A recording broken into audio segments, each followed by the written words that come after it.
Welcome to episode 16 of When Safeguarding Fails, the Lizzie Gladwell Crisis.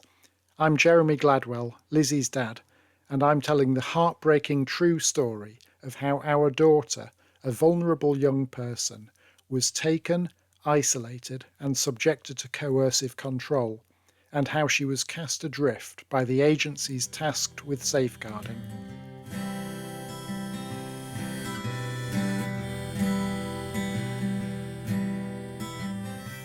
On January the 21st, 2024, we marked 6 miserable months since Lizzie was ripped from her home, her family, and everything she knew. 6 agonising months of sleepless nights and anxiety. 6 months of watching a family fracture under the weight of a nightmare that no one could have foreseen. Following the incident with Nick and Lewis, my not being allowed to see Lizzie, them not even asking Lizzie, and Coral's new offensive Facebook post, I sent Gary Atkinson an update by email. Given these latest incidents, I felt it was an urgent safeguarding concern. Surely now he would agree. Apparently not. He didn't reply. The silence was deafening, though sadly no longer surprising. It was time for me to call him again. When Gary answered the phone, the exchange began politely enough. After the initial cordialities, I asked if he had seen my recent email. He said he had. "Okay," I continued calmly. "So you've seen that A, I am refused even to see Lizzie, and B, they aren't even asking her if she wants to see me."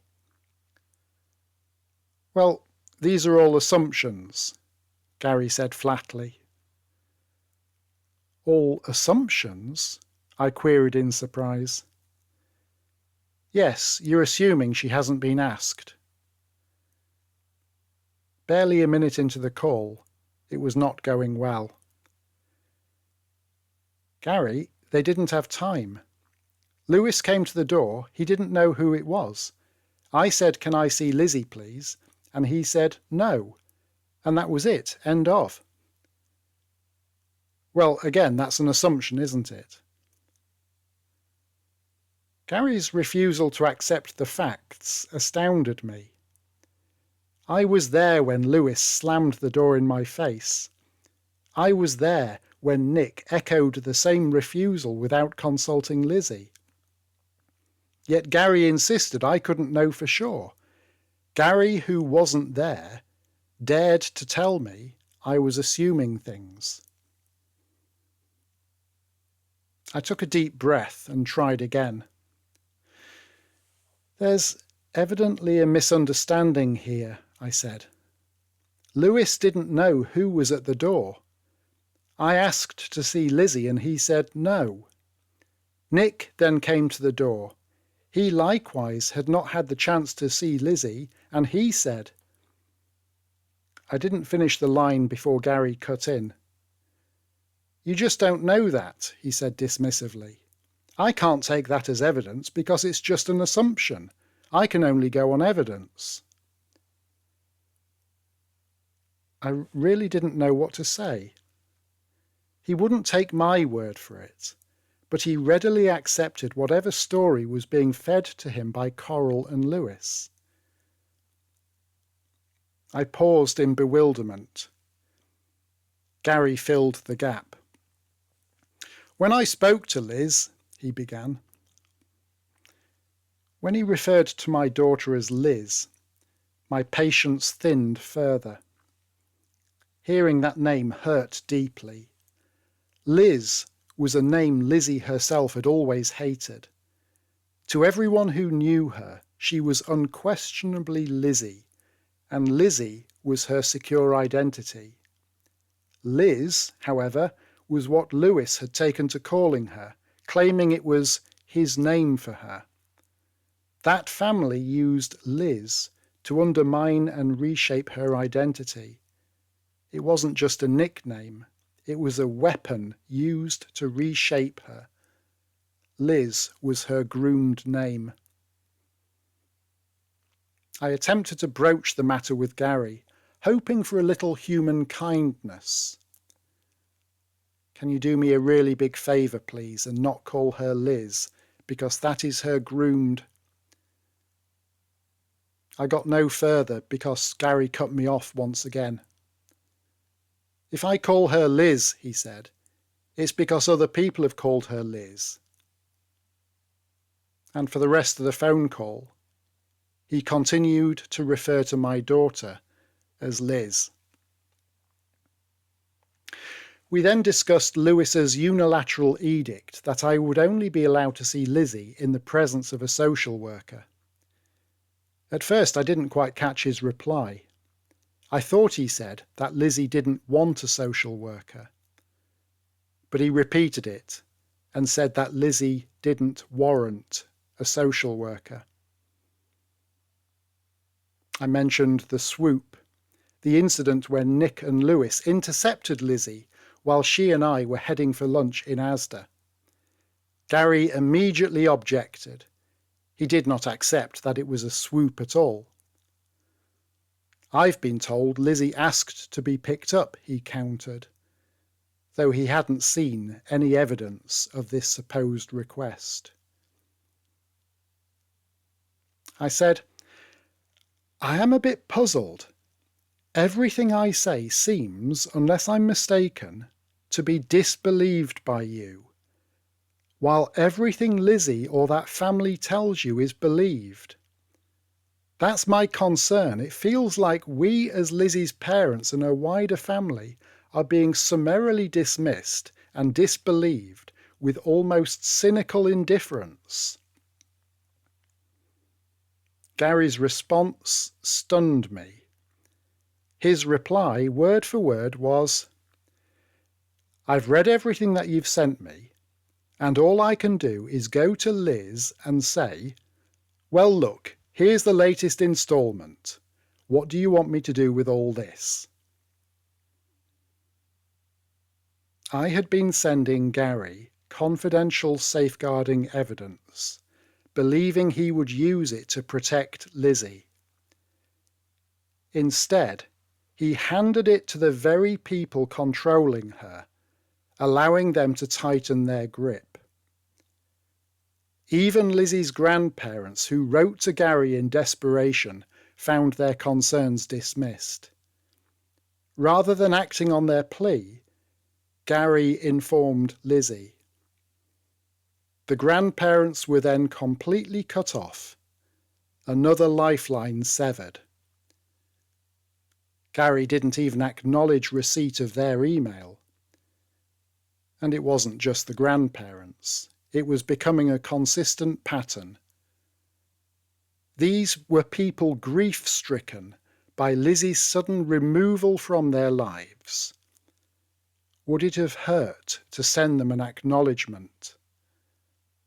Was it policy to ignore people's pain? Gary continued, what you're suggesting is, it's all about coercive control and manipulation. But if there's some issue around coercive control and manipulation, it's a police matter. I'm not seeing this when I visit Liz. I'm just not seeing it. Sadly, I agree that he wasn't seeing it. Not because it wasn't happening. Rather, he wasn't seeing it because he refused to accept any evidence contradicting his belief that Lizzie was the orchestrator-in-chief of this drama. Gary believed what Lizzie was told to say by Coral, whereas what I said, based on years of lived experience with Lizzie and my own first-hand account of recent events, he simply dismissed. What evidence did he expect?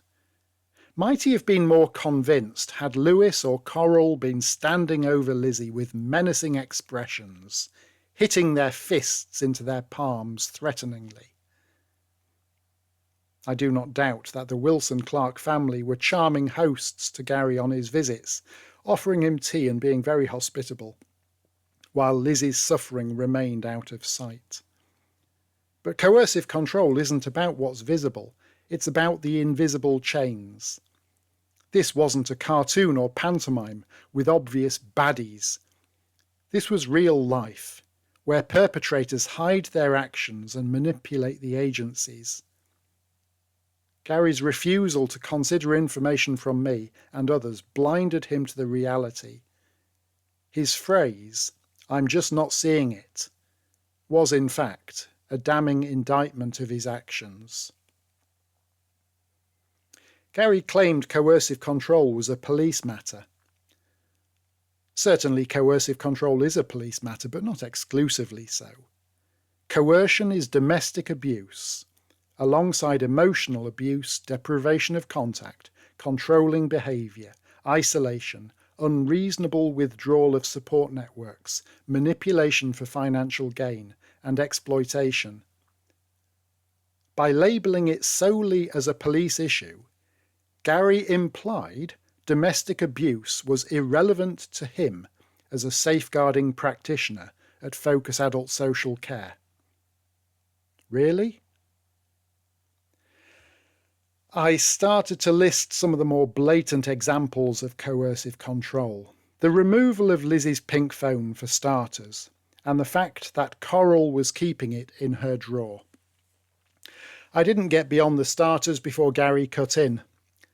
"They've explained why it's in that drawer." I asked, "Can you tell me why?" "No," Gary said. "But until I get to the bottom of this and I come to a conclusion, the more of these emails that you send me, the more information I've got to leaf through, and the longer it's going to take to bring all this together until I've got a report." A report? That's what was important. Now, don't get me wrong, I understand that reports need to be written, but I wasn't sending evidence for it to go in a report. I was sending evidence, hoping it would allow our daughter to freely see the people she knew and loved, and communicate with them without malicious interference. That's what I hoped Gary wanted to achieve as well. But his concern wasn't Lizzie and her right to see her loved ones. His concern was on finishing his report, and presumably once he had finished his report, he could close the case. I didn't want to see a report. I wanted to see my daughter. Gary said that the manner of Lizzie's removal and isolation was inconsequential. I asked about the bloodied scabs we had seen on the back of Lizzie's hand on Christmas Eve. "Superficial scratches," Gary replied. I insisted that Lizzie's mental health was clearly declining.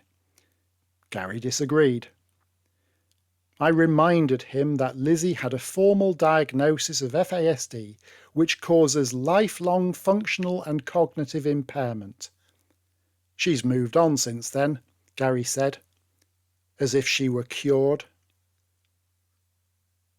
It was like discussing it with a cynical, jaded chatbot. Whatever I said, Gary dismissed. I was arguing against a script, a well-rehearsed, emotionless script, a chatbot programmed with 4 key principles: dismiss, deny, disbelieve, disregard. This verbal ping-pong was tedious and increasingly pointless. We simply weren't seeing eye to eye. This discussion wasn't actually protecting Lizzie. Rather, it was a distressed father trying to navigate an impenetrable fog of bureaucratic misdirection. We needed to meet face to face. That was the only way Gary and I could connect on a personal level. Frankly, I wanted reassurance that Gary Atkinson was indeed a real, live human being. I offered yet again to meet. I was willing to get my diary open and put a date in it. Gary rejected the offer, saying that he didn't have to do it until he was ready to do it. 10 months on from that conversation, we still have not met anyone from Focus Adult Social Care. No one. They have simply refused throughout. Not one meeting. Ever. I made one final push in an attempt to make him realise the seriousness of the situation and how it was not how he was assuming it to be. I said, "Gary, I'm assuming you've been presented with a narrative justifying Lizzie's swift removal from her home and family. You've likely heard accounts of constant yelling, verbal abuse, physical abuse, neglect or other cruelty, portraying Jane and me as draconian, abusive parents from whom Lizzie was rescued to find happiness and independence. In my conversation with Nick on Saturday, he claimed Jane, my wife, was screaming in Lizzie's face and being violent towards her during the pickup on July 20th. Unfortunately, the stories you're being told are a complete fabrication. Gary, you are being categorically and irrefutably lied to. Please do not readily believe what you are being told." It was futile. I was wasting my breath and emotional energy. Gary was entrenched in his view that this was all Lizzie's doing and there was nothing to worry about. As Lizzie's dad, I was resolute in my belief that Lizzie was the victim and there was every reason for concern. However, I was powerless as long as the state continued to defend Coral's actions and uphold her constitutional right to take, isolate, and manipulate a vulnerable young person. I thanked Gary for his time, and we ended the call.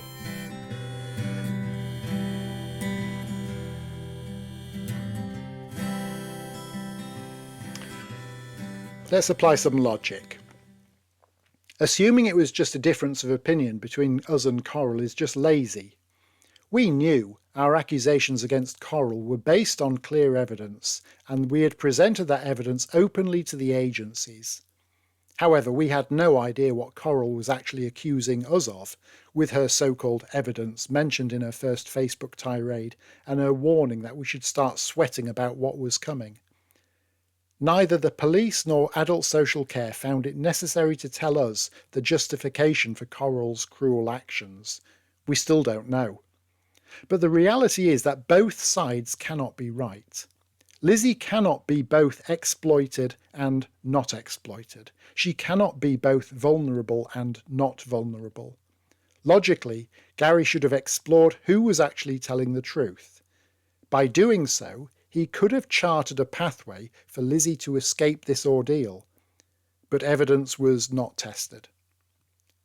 Did Gary not see that we were relentlessly pushing, raising the issues repeatedly and openly with the agencies and even our MP?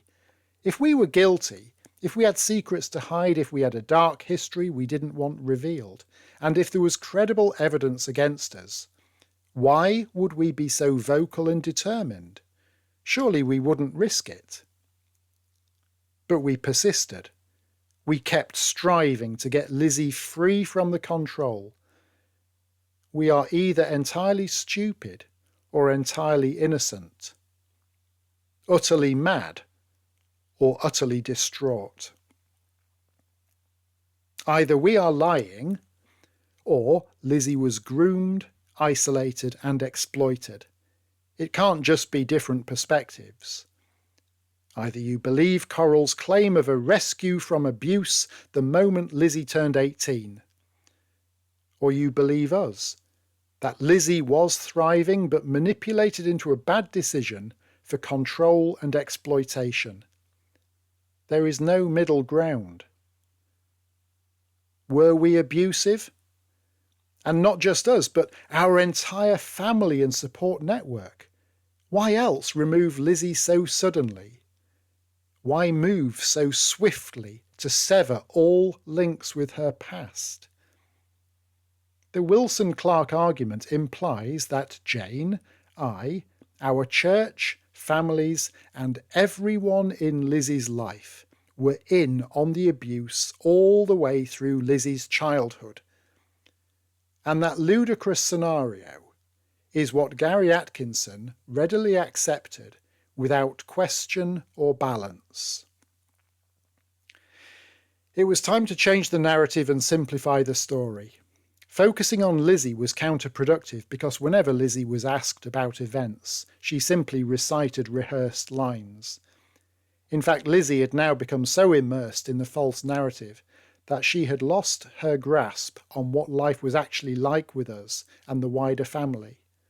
Lizzie was indeed trapped and helpless, but she had also been assimilated and indoctrinated. Her diagnosis warned of precisely this outcome. Quote, "If she remains in a setting where she cannot escape, then the likelihood of learned helplessness and subsequent depression and associated risks are significantly increased." There was a much bigger narrative than the narrow focus on whether Lizzie said she was okay or not. The agencies were simply not recognising what was taking place here. We felt we needed a statement that succinctly articulated what we believed was actually happening. And this is what we arrived at. We strongly assert that a shameless scam has taken place to exploit the benefit system through the grooming of a vulnerable teenager and the abduction, isolation and coercive control of a vulnerable adult, with a diagnosis that renders her extremely susceptible to manipulation. This scam has been executed in full view of the police, adult social care, and the Department of Work and Pensions. Regrettably, the response of these agencies has facilitated the exploitation and increased the mental and physical harm to the victim in a derogation of safeguarding duty. 10 months on, as I record this, I still fully agree with the wording of that statement. Meanwhile, the next phase of Coral's plan was about to be executed, which would have devastating consequences.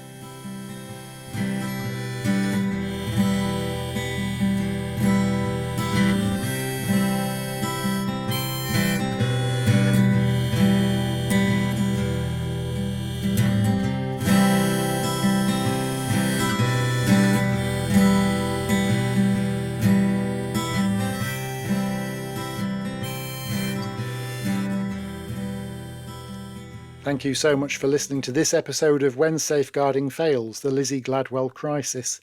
If you found it moving or helpful, or if you think our story could help others, then please like, share, or simply tell others about it. Thank you again, and join me for the next episode.